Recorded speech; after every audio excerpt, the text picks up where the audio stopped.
It's finally time for the final verdict, for the honest review on Elysion Harper, everyone's favorite girl that switched outfits to look, in my opinion, worse than her original design. That said, hello the internet, welcome back to Waifus. I'm Sefhi, your favorite gambling addict, and today's topic is going to be the final review on EH, how to build her, team compositions you can slot her into, and a little bit of what is on the tier list. This is her final verdict, but it's not her final position on the tier list, because I'm still divided. I do believe she is a better B3 than, for example, Sakura, than, for example, Mana. Mana has some utility, at least for the team, but Sakura has nothing. Sakura hasn't even been fucking used in forever. That said, let's talk about how to properly build E8 and if it's worth even pulling for her, even though you probably saw the previous video. The answer is no, you shouldn't be pulling for her, right? So let's jump directly to the website and let's go into how to build Elysion Harper. So we're going to be talking first a little bit about her skills, how she works, and then we can talk about the cube, the gear, everything else. For her skills, skill 1 and skill 2 are useless. And when I say useless, I mean this is one of those characters that you can leave at 4-4-10 and she works. She's fine. She's a pretty cheap damage dealer to build in that regard. Skill 1 and 2 both focus on the same thing, crafting magazines. How fast can you craft magazines for her to be dealing more damage on her burst and to be getting this 30% extra attack at max level if you have it at level 10, right? The 30% attack there, plus the 16% or 17%, whatever it is at level 10 for elemental advantage attack damage.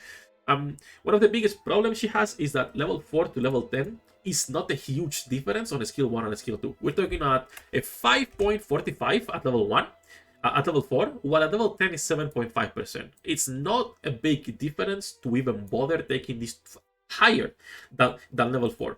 The one I could, okay, be like, all right, yeah, you could take to level 7 if you want, is the attack damage. So the elemental advantage attack damage is 11% at level 4, and it's 16% at level 10. So I could see this at level 7 if you want, but still, level 4 on both of these skills that only work as a way of gaining scraps with different methods. When you destroy a projectile, when you break a part, or when an enemy and add is killed, you are getting scraps that you can then craft into these magazines, right? Those are both skill 1 and skill 2, and they are sadly not that great. This, in my opinion, should be one skill instead of making both of, like all her kit regarding this mechanic, gimmick, whatever you want to call it, right?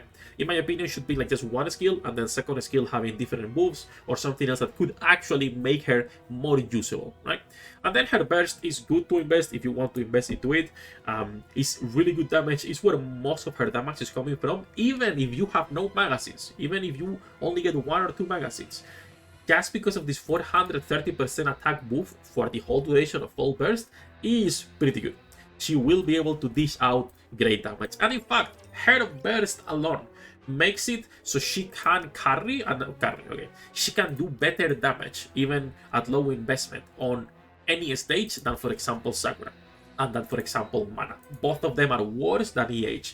The difference, first of all, Sakura is dead. No one uses her, like she's had no usage in forever, right? So Sakura is not a great point of comparison in my opinion. So for people who were using Sakura or didn't have Sakura, EH is a good character you will be able to use in raids, right? On those team 3, 4. When it comes to comparing her with Mana, I think it's not a fair comparison because Mana is not a DPS, she's a support character. She heals, she provides buffs, and she has the emergency revive, which should not be used because if she does revive, she loses basically all of her buffs, right? But still, it's a nice character with great utility for people who are a little bit more of a boomer hands like myself. Now, if you have boomer hands, she's a fantastic unit. But still, I think EH has better damage than both of them, no problem. EH does not have better damage, obviously, than your Asuka, than your Liberalio, than your SBS, and the meta wind girls. But after those 3, she's next, right? A fantastic unit. I would say she's a more niche filler for most meta players who have the whole roster rather than a necessary character.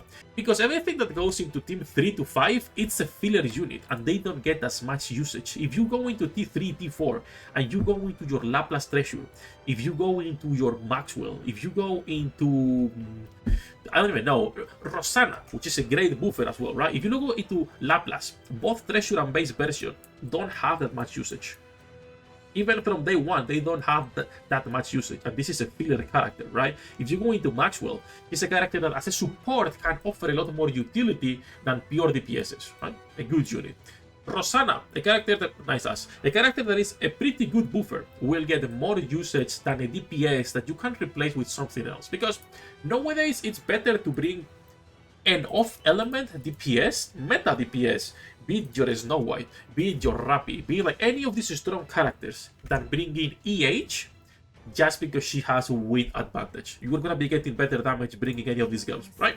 So that's what I wouldn't recommend going too crazy on EH. Yes, you can use her. Yes, it's not the worst character in the game, but right now, I cannot really recommend pulling for her, right? So that's her skills, 4 for 10, nothing else. When it comes to equipment and gear, basic beach build, you want to be getting elemental, you want to be getting attack, you want to be getting max ammo if possible, and that's about it. I am not 100% sure if the charge speed will affect her burst, but considering she doesn't get that many bullets, I would not bother. I would bother with elemental and then max ammo and attack as a secondary, maybe crit if you want. The thing with attack, even if she gets 430% on burst, it's only when she bursts. So attack is still good, okay? Attack is still fantastic while she is not bursting and while you are still off rotations. Nowadays, rotations are pretty fast in Nikke, but it's still a nice stat to get. If you can focus on getting 4 elemental though, that's probably gonna be the best thing you can be getting for her. And then when it comes to hit rate, since she's a submachine gun, you can also get as filler line. So elemental is the priority, then attack, max ammo, and hit rate can be your filler with some crit if you get. But again, this depends on how many rocks you want to be throwing at EH, which I would say most people don't want to throw a lot of rocks at her. And then lastly, we have cubes. So Bastion is going to be the best option just to keep shooting, okay, nothing else. Because she's a pretty fast girl when it comes to reload, 1 second, and most teams nowadays have some form of reload speed. Most meta teams have some form of reload speed with the current buffers we have.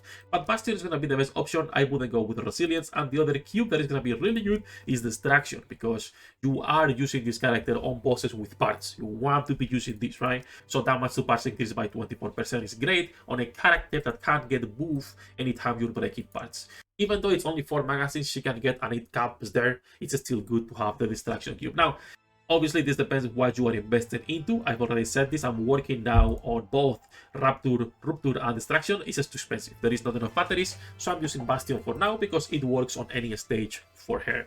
So that's basically for how to properly build her, right? What I would recommend pulling on her. Like I said earlier, this only applies if you're actually building her, like if you're actually pulling for her. Which I wouldn't really recommend, but up to you. And then when it comes to the pros and cons, I put a couple here on the website as usual. All right, we can go over them. And getting enough scraps to craft 4 magazines is pretty easy as long as you can make use of skill 1 and 2. If she can make use of these skills, getting 4 scraps is super fast. Usually on the second rotation, she will already have them. For example, on Train, for example, on Modernia. Even on Material Age, we were doing on Junior Raid, second rotation was almost already 4 magazines. It depends, but for the most part, second rotation should be enough time already to have the 4 magazines. Overall, super cheap character to build. It's just burst and getting elemental damage, right? Obviously, if you want to min-max, you want to be getting more stats, but it's a pretty cheap character to get going to provide good damage output. And then her cons is that the skill 1 and 2 are useless if there are no adds on a boss with parts, destructible projectiles. You basically have no kit. It's a 50-50. I don't mind characters that are niche. It's just that clearly it's a unit that will become almost useless outside of that niche. But again, it is what it is, right? I think this is still better than Quiri. This is still better than Sora, than Rumani. This is a unit at least you can put on a raid and she will do damage, right? In contrast to so many of the characters we have in the game. So it is what it is. And then 430% attack buff on Burst sounds good until you notice she has nothing else going on for her, right? Making it almost impossible to compete with current B3 damage dealers. That's more nitpicking than anything, I will say. But she has nothing. Like, it's 430% attack, and then if she cannot use skill 1 and 2 for the scraps and the magazines, there is nothing else. She has 30% attack, and then she can have the 17% elemental advantage attack damage if you can have the magazines, right? So a bit of a situational character, I will say a bit of a niche unit. And like I was saying earlier, when it comes to the tier list, I think T4 is too harsh. I'm gonna be honest. Like, I think T4, anything in T4 is just really bad. Like A2B, A2, Drake, Emilia, K. The base Drake, right? Because if we talk about Drake, Treasure is way better. I do think she can compete with characters in T3, no problem. Like I was saying earlier, Sakura, in my opinion, should not even be here. Most likely will be going down. Jill Valentine hasn't been seeing any usage, even when she came out wasn't that high. Laplace and Julia Treasure, again, filler characters, you can't use them, but if we go by the actual numbers and how many people are running them on the top 50, not that many. So I do believe EH could be a T3 character. I will be waiting until the next solo raid in order to see if it's worth moving her up or not. Do let me know what you guys think. Do let me know if she should be a T3 or a T4. I know a lot of people don't like her and are saying she's T4, T5, which is completely fine. Do let me know how you guys are feeling about her. And then the last thing we can talk a little bit about is team composition. This is an SMG that can be slotted anywhere. You don't need to worry about where you're slotting her because, once again, it doesn't matter. She is a DPS that will work out of the box no matter on what team you are putting her into. The only thing to take into consideration is burst generation, obviously, right? That's like the only thing to worry about. But nowadays it's not a huge issue considering the characters we have that can just go from one rotation to the next almost instantly, right?